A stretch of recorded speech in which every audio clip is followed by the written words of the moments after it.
बीडचं परळी म्हणजे एक दहशतीचा आता अड्डा झालेला आहे आणि खरंच ह्याला अतिशय गंभीरतेने घ्यायला हवं. कारण कालची जी मारहाण झाली त्यातली जी सगळी मुलं होती ती अतिशय छोटी होती, 18 वर्षाच्या आसपासची होती.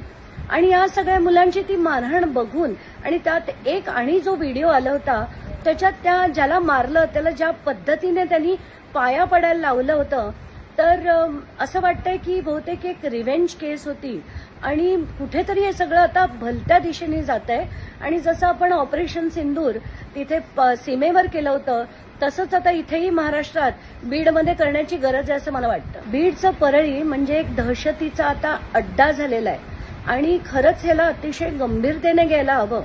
कारण कालची जी मारहाण झाली त्यातली जी सगळी मुलं होती ती अतिशय छोटी होती, 18 वर्षाच्या आसपासची होती. आणि या सगळ्या मुलांची ती मारहाण बघून आणि त्यात एक आणि जो व्हिडिओ आला होता त्याच्यात त्या ज्याला मारलं त्याला ज्या पद्धतीने त्यांनी पाया पडायला लावलं होतं, तर असं वाटतंय की बहुतेक एक रिव्हेंज केस होती आणि कुठेतरी हे सगळं आता भलत्या दिशेने जात आहे. आणि जसं आपण ऑपरेशन सिंदूर तिथे सीमेवर केलं होतं तसंच आता इथेही महाराष्ट्रात बीडमध्ये करण्याची गरज आहे असं मला वाटतं. नवीन घडामोडी पाहण्यासाठी आजच आम्ही मुंबईकर 24 तासला लाईक करा, सबस्क्राईब करा आणि अपडेट रहा.